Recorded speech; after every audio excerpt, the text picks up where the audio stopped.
बिस्मिल्लाहिर्रहमानिर्रहीम, अस्सलाम वालेकुम। मैं सैयद इमरान शफ़क़त आपकी खिदमत में हाज़िर हूँ। मुझे लगता है कि आज नवाज़ शरीफ साहब, ज़रदारी साहब, मौलाना फजलुर रहमान, शहबाज शरीफ साहब, मरियम बीबी, इन सबको आज बहुत खुश होना चाहिए, क्योंकि पाकिस्तान की मिलिट्री इस्टेब्लिशमेंट ने जो वादा इस क़यादत के साथ किया था या जिसका ऐलान किया था, कौम से जिसका वादा किया गया था, ऐलान किया गया था कौम के सामने कि हमारा पाकिस्तान की सियासत से कोई ताल्लुक़ वास्ता नहीं है, हमने कोई इस तरह की सियासत नहीं करनी। ये जनरल बाजवा साहब के दौर में हुआ था। DGISPR ने ये प्रेस कॉन्फ्रेंस की थी, उसके बाद एक और प्रेस कॉन्फ्रेंस हुई थी, उसमें इस वादे के अज़म वो क्या कहते हैं कि रिपीट किया गया था।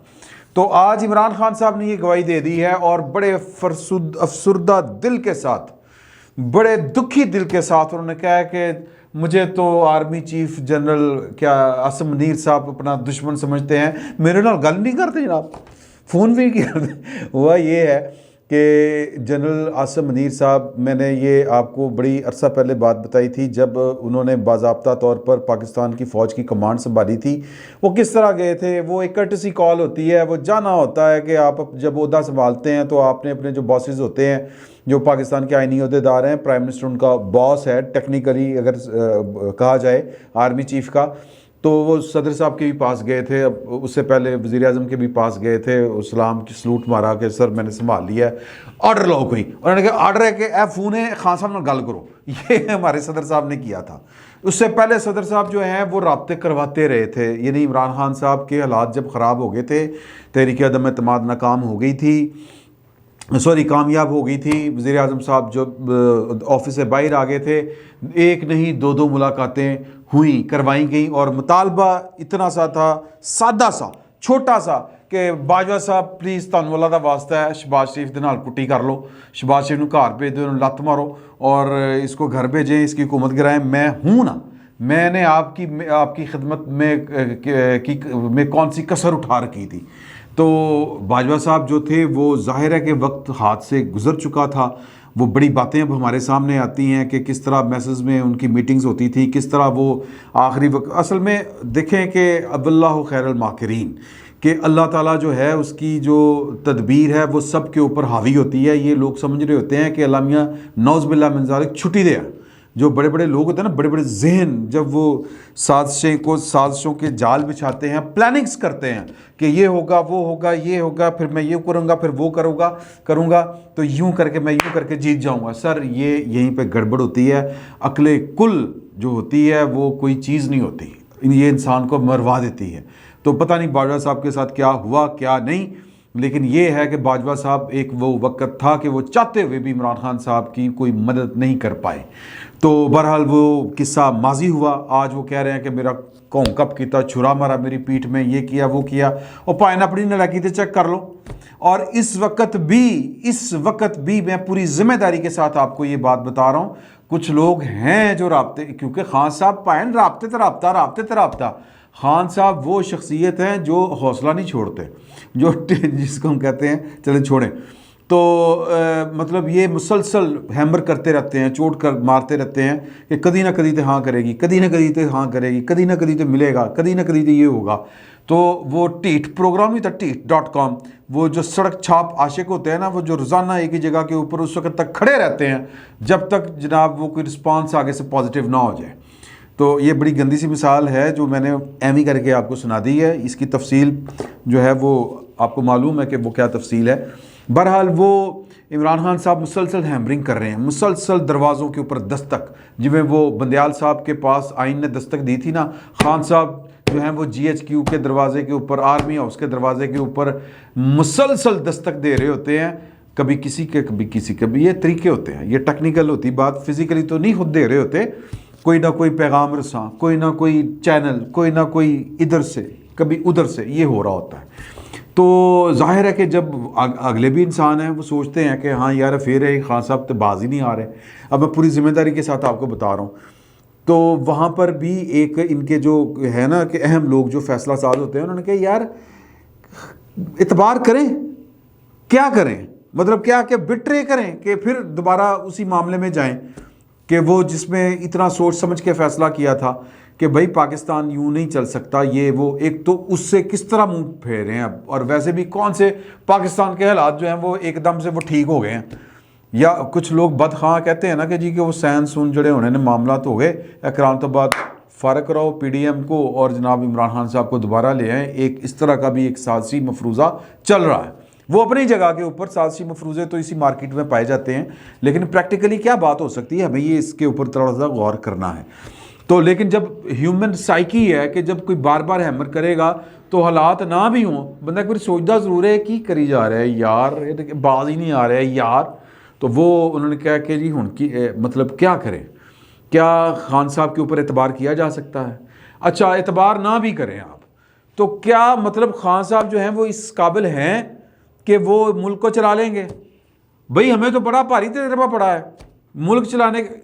सर मैं, अब ये मेरी और आपस की बात है, वो ठीक सोच रहे हैं कि आप मुझे कोई एक मनसूबा बताएं जो खान साहब ने शुरू किया हो इस मुल्क में डेवलपमेंट का, कोई एक फॉरेन मिशन पाकिस्तान का कामयाब हुआ हो, कोई एक बता दें।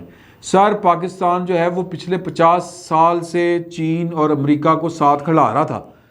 ये पाकिस्तान की खारजा पॉलिसी जो जिसने भुट्टो ने शुरू की, जैसे जैसे भी चली सर, ये कारनामा बरहल था जैसा तैसा जो भी आप कहें, लेकिन खान साहब ने अन्नी डाल दी।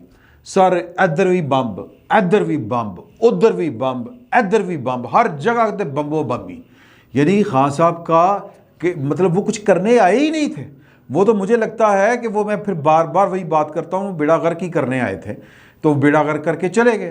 तो अब जो बाकी पीछे थोड़ा सा बच गया है वो कहते हैं फिर ले आओ भाई, पाकिस्तान का बेड़ा गर्क करे, फिर मौका दो। तो ये वाला मामला है, वहाँ पर है सीधा सा बिग नो।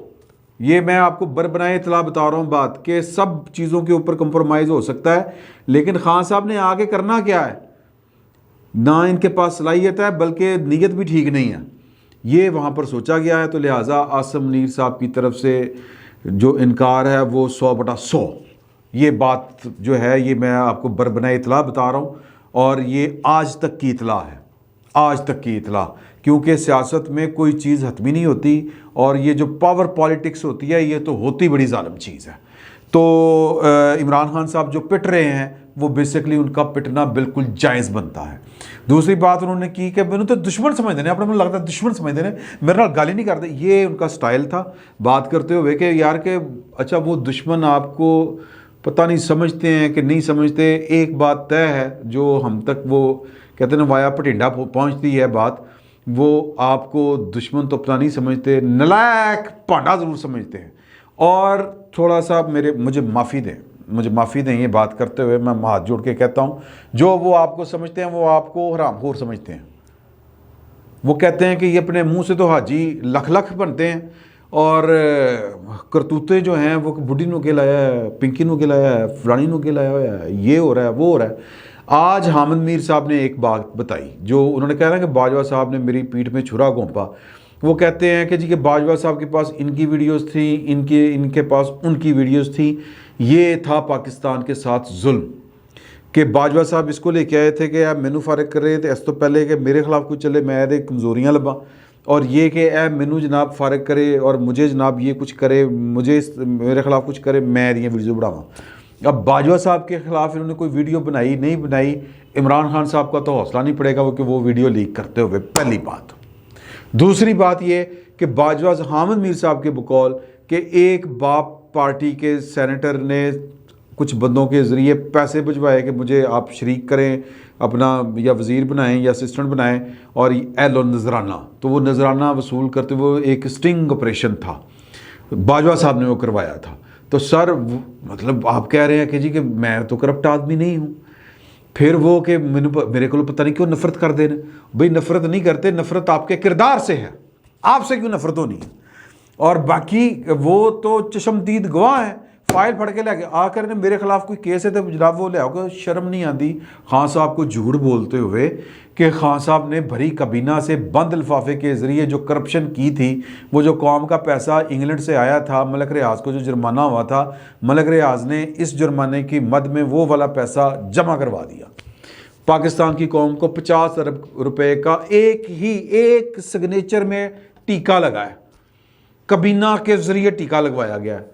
शहजाद अकबर साहब जो थे, वो साहब अकबर साहब, उनकी 2 नंबरियों के किस्से दौड़ गया पाकिस्तान चो, नहीं है पाकिस्तान में वो। मलक रियाज से क्या क्या अपार्टमेंट लिए, और इनका ये जो है दिमाल ऑफ लाहौर के वो जो हैं अपने वो जो फ्लैट खूबसूरत से, वहाँ पर वो जिन जफ़ा तो वो एक परस्तान की परी की मुलाकातें मशहूर हैं वहाँ के जाके स्टाफ से पूछें कि वहाँ पर क्या क्या एहतसाब अकबर साहब गुल खिलाया करते थे।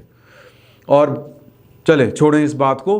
तो कहने का मतलब ये है कि वो सर वो वाली दिहाड़ी वो कहते हैं कि करप्शन में कोई नहीं की थी सर। ये तो इस हुकूमत की पता नहीं कड़ी कड़ी मजबूरी, चाचू का हासा निकलता है। मलक रियाज बहुत ताकतवर आदमी है, उसमें वो आते हैं मलक रियाज, तो लिहाजा वो काम नहीं हो सकता। हमारे यहाँ तो टेढ़पन ये है ना कि यहाँ पर अमीरों के लिए कानून है ही कोई नहीं।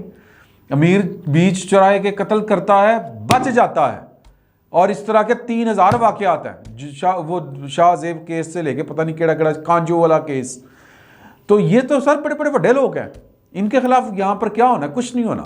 शायद इस वजह से खान साहब कहते हो कि आज फंसदा कौन कौन है, कौन कौन फंसदा, मतलब मलक रियाज और मलक रियाज की मुलाजम वो पूरी की पूरी इस्टेब्लिशमेंट है वो भी।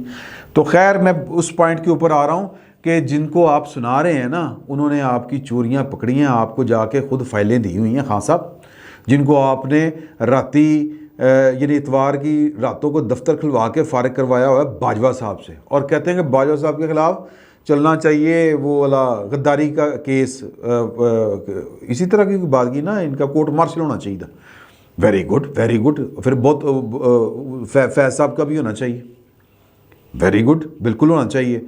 फिर जनाब जनरल पाशा का भी होना चाहिए, ज़हीरुल इस्लाम साहब का भी होना चाहिए, फिर जनाब रईस शरीफ साहब का भी होना चाहिए, फिर जनाब अपने अशफाक परवेज़ कैनी दी ग्रेट उनका भी होना चाहिए। किदा किदा कराओगे सर, किसी का नहीं होगा। तो इमरान खान साहब बेसिकली फ्रॉडबाजी कर रहे हैं, और सारी की सारी कहानी के पीछे असल कहानी ये है कि जजों को मिला के देख लिया, ये भी करके देख लिया, वो भी करके देख लिया, इलेक्शनों की तारीख लेके भी देख ली, लेकिन इलेक्शन होते हुए नज़र नहीं आ रहे। आमिर मीर साहब को हामिद मीर साहब को एक पीटीआई के एक लीडर ने ये वाली कहानी पूरी खुल के बता दी है कि खान साहब को खुद पता है कि इलेक्शन नहीं होना है, वो खुद कह रहे हैं कि इलेक्शन नहीं होना है। तो सर ये एक गोरख धंधा है।